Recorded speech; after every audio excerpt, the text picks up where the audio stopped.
You didn't plan to be here. Maybe you were looking for something else entirely, scrolling past 100 other things, and then this one stopped you. Or maybe there was no reason at all, just a quiet pull you couldn't quite explain. The sense that you were supposed to land right here, right now, at this exact moment in your life. And some part of you already suspects that isn't an accident. Carl Jung spent the last decades of his life studying precisely this experience, the strange way meaningful things arrive at the exact moment a person is ready to receive them. He noticed it first in his patients, then in his own life, and it disturbed him because it didn't fit any of the scientific frameworks he'd been trained in.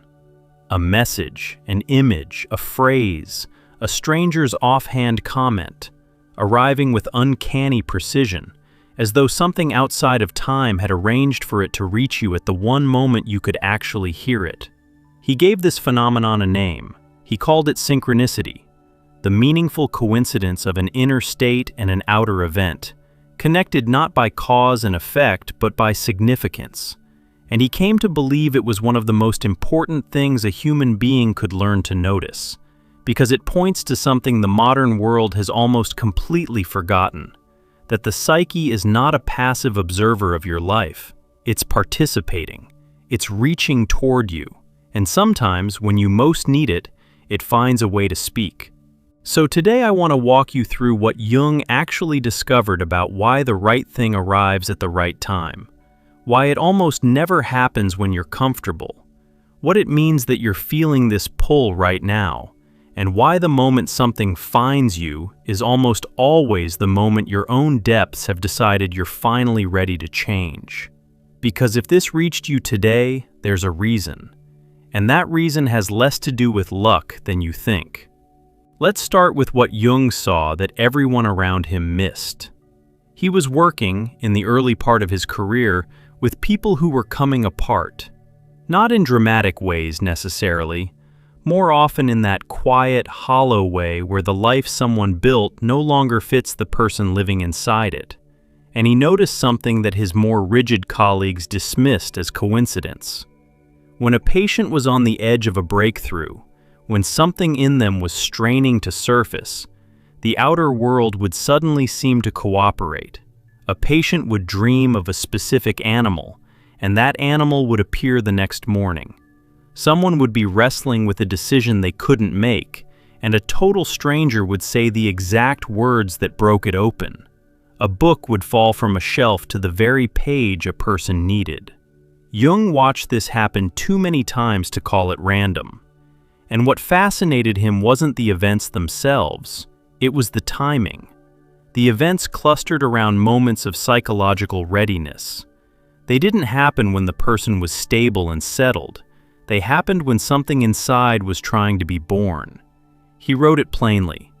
Synchronicity is an ever-present reality for those who have eyes to see. And that last part is the key. The synchronicities were probably always happening. Most people just weren't in the state required to notice them.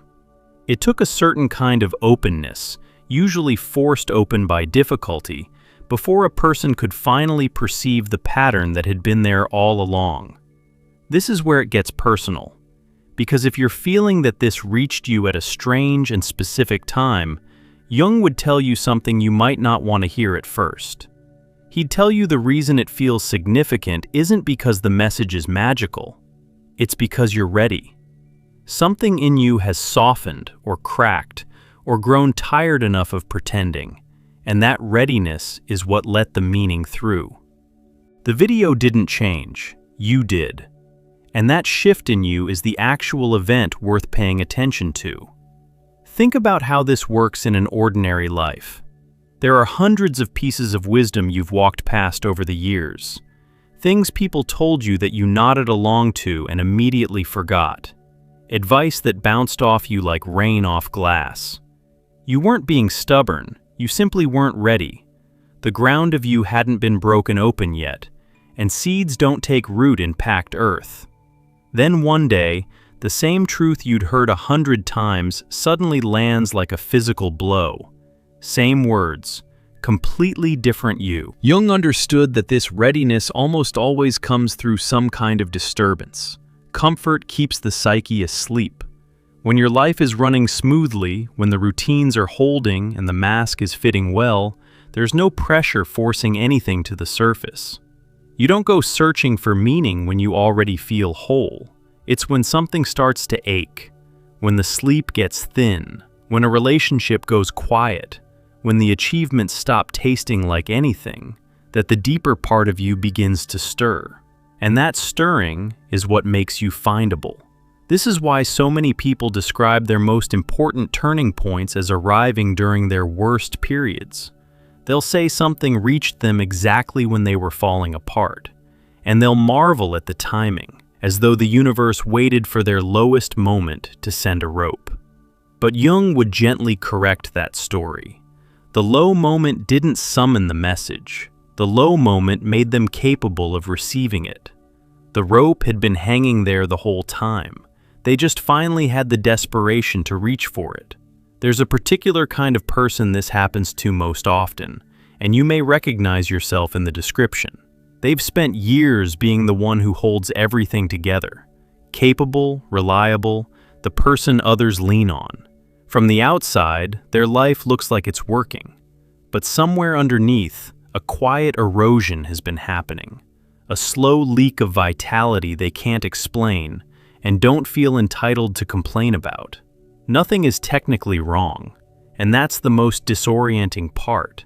How do you justify a hunger for something more when you have no obvious reason to be hungry? That person walks through their days with a low, persistent hum of wrongness. They lie awake at 3 in the morning, feeling the weight of a question they can't quite form. And then something, a phrase, a piece of music, a stranger's story, a video that seems to be speaking directly to them, arrives and names the thing they couldn't name. And for the first time in a long time, they feel seen by something, not by a person, by the moment itself. Jung had a term for the deeper force he believed was orchestrating this. He called it the self, not the ego, not the personality you present to the world, but the total center of the psyche, the organizing intelligence that includes everything you're conscious of and everything you're not. He came to believe that the self is always working toward your wholeness, even when your conscious mind has no idea what wholeness would look like. It nudges, it arranges, it sends messages up from the depths in the language of dreams, symbols, and yes, meaningful coincidence. And here's the part that genuinely unsettled Jung's rational contemporaries. He suggested that the self doesn't only communicate through your inner world. It seems, somehow, to reach into the outer world too, to draw the right event, the right encounter, the right words into your path at the moment they can do their work. He never claimed to fully understand the mechanism. He was too honest a scientist for that. But he trusted the pattern, because he'd watched it operate too many times to pretend it wasn't real. If you've ever had the experience of a specific message arriving at an impossibly perfect time, you felt the edge of what Jung spent his life trying to describe. That feeling of being addressed, of the world briefly dropping its indifference and turning to look at you.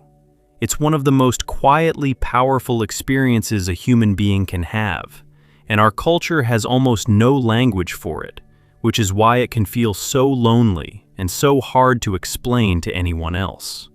Let me slow down on something because it matters. There's a version of this idea that gets sold everywhere now. The shallow version, the one that turns synchronicity into a vending machine. Think the right thoughts, send out the right frequency, and the universe delivers your parking spot and your soulmate. Jung would have found that grotesque, because the synchronicities he studied almost never delivered what the ego wanted. They delivered what the self needed, and those are frequently opposite things. The message that finds you at the right time is rarely the message that tells you you're doing great and everything's fine. It's usually the one that names the exact thing you've been avoiding. It arrives like a hand on the shoulder that turns you, firmly, to face the direction you've been refusing to look. That's what makes it feel significant rather than merely pleasant. Real synchronicity has weight to it. It costs you something. It asks you to change. So if something in you is bracing right now, if part of you is already sensing that being found might mean being asked to move, that instinct is correct. And it's worth staying with, because what comes next is where Jung's insight becomes genuinely useful rather than merely mysterious. The reason the right message finds you in your difficulty is that difficulty is the only condition under which most people will actually listen. Jung was blunt about human nature here. He didn't think people changed because they saw the light. He thought people changed because they'd exhausted every alternative, and the pain of staying the same finally outweighed the fear of becoming something new. Meaning arrives at the bottom, because the bottom is where you stop resisting it. There's something almost merciful in that when you look at it clearly. Your struggles aren't just random cruelty. They're the pressure that breaks the ground open so that something can finally take root. The very thing that feels like your life falling apart might be the necessary loosening of soil that had grown too hard to grow anything at all. Jung watched this again and again. People who arrived at his door convinced they were being destroyed, when what was actually happening was that they were being prepared. He wrote something that reaches right into the center of this. Until you make the unconscious conscious, it will direct your life and you will call it fate. Sit with that for a second. Everything you haven't looked at, every buried feeling, every avoided truth, every pattern you keep repeating without knowing why, is running your life from the dark. It shapes your choices, your relationships, the whole arc of your years. And you experience the results as fate, as bad luck, as "this always happens to me," never suspecting the author is inside you. The moment something finds you when you need it most is often the moment a piece of that unconscious material is ready to become conscious. The message doesn't create the readiness, it meets it. Something in you had already begun rising toward the light, and the outer event is simply the mirror that lets you finally see it.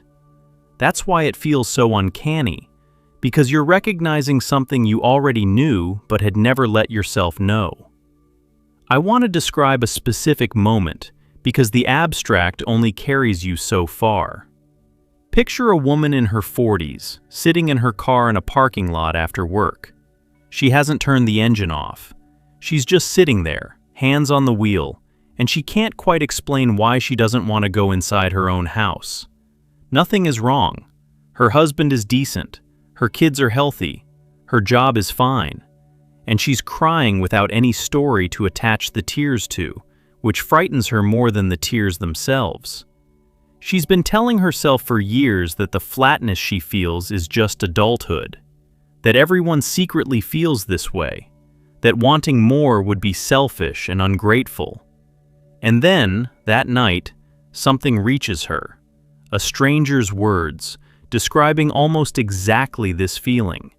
And for the first time she understands that the flatness isn't the truth of who she is. It's the sound of a self that's been holding its breath for 2 decades, quietly suffocating under a life she chose to please everyone but herself.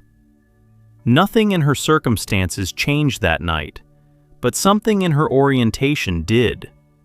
She'd been made conscious of the thing that had been directing her from the dark. And once you see it, Jung understood, you can't fully unsee it. The message that found her didn't fix anything. It did something more important. It woke her up inside her own life, and from that waking, everything else eventually became possible. That's the real function of the thing that finds you at the right time. It's not the answer, it's the interruption. It breaks the trance you didn't know you were in. And the trance is the most dangerous thing of all, because you can live an entire lifetime inside it, capable, functioning, even successful, and never once realize you were sleepwalking through the only life you were given. If you've been feeling that low hum of wrongness, that sense that you've been going through the motions of a life that no longer fits the person living it, this next stretch is worth staying with, because it's where the ache starts pointing somewhere. We actually built something for people standing exactly where you might be standing right now.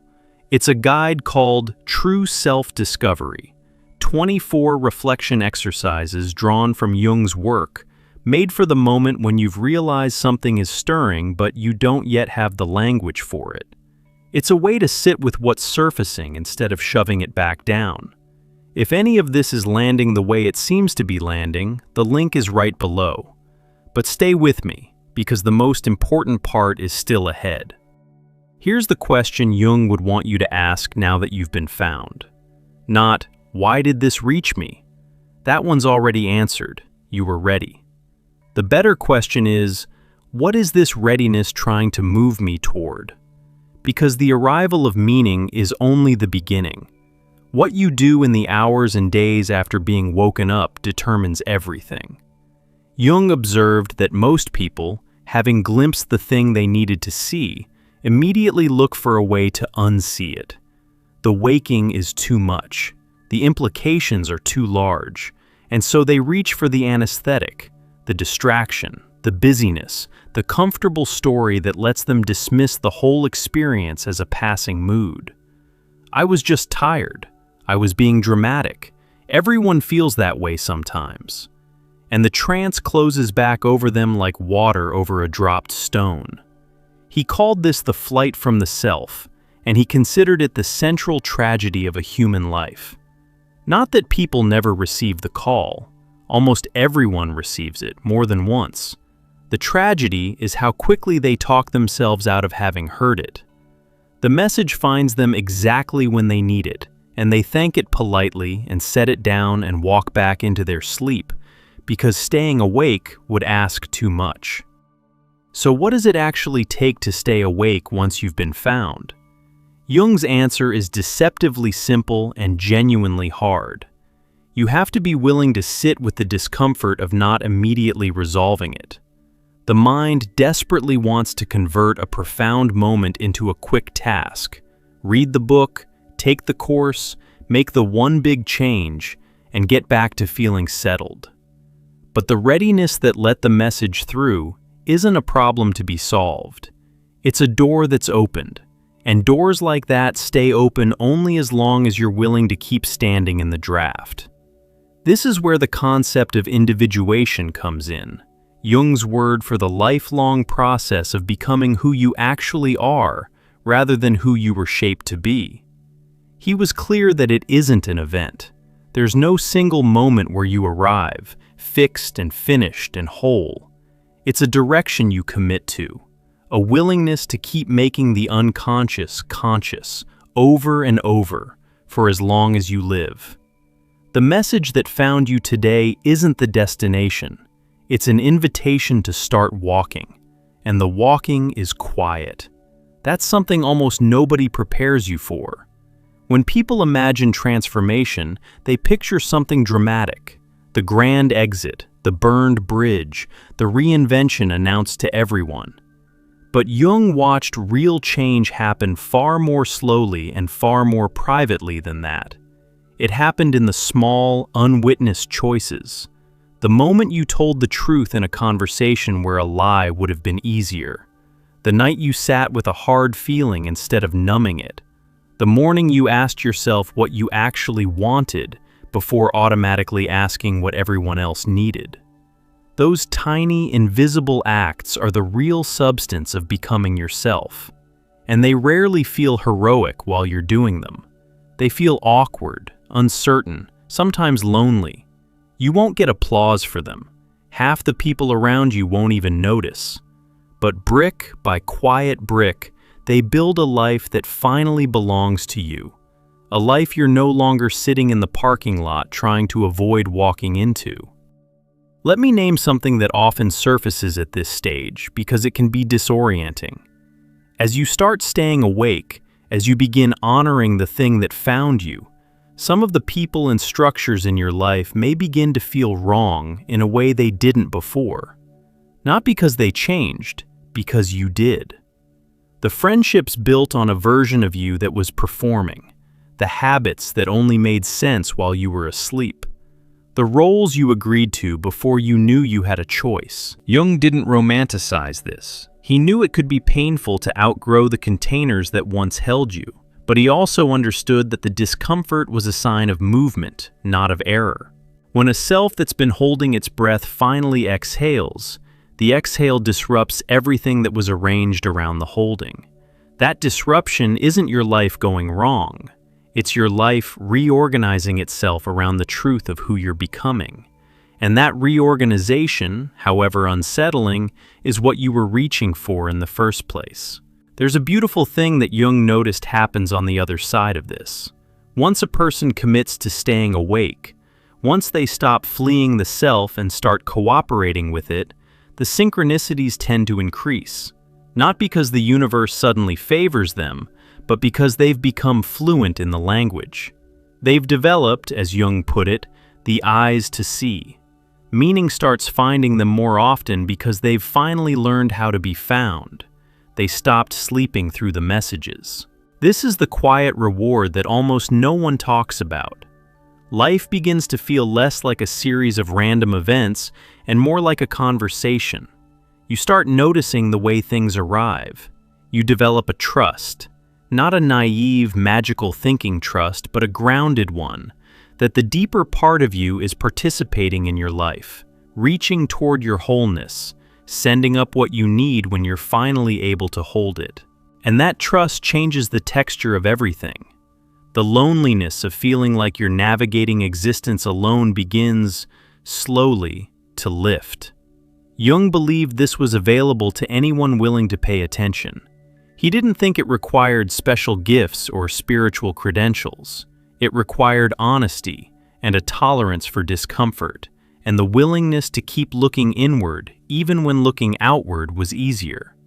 Who looks outside dreams, he wrote. Who looks inside awakes. The whole of his work lives inside that single line.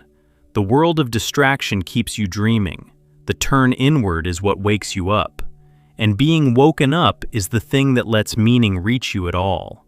So let's come back to where we started, to the strange fact of this reaching you today, at this particular moment, when you weren't exactly looking for it and yet somehow were.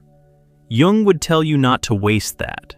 Not by treating it as a mystical omen, and not by dismissing it as coincidence either, but by asking the honest question underneath it. What in me was ready? What have I been feeling but not letting myself feel? What truth have I been walking past again and again, waiting for the moment I'd finally have the courage to stop? Because that's the real message here. Not that the video found you, but that you were finally findable. Something in you softened enough, ached enough, opened enough to let this through. And that opening is precious, and it is fragile, and it will close again if you let the ordinary noise of your life rush back in to fill it. The whole question of your next chapter comes down to whether you can keep it open a little longer than you're comfortable with. You don't have to know what to do with it yet. That's the mistake people make. Thinking the moment of waking has to be immediately followed by a plan. It doesn't.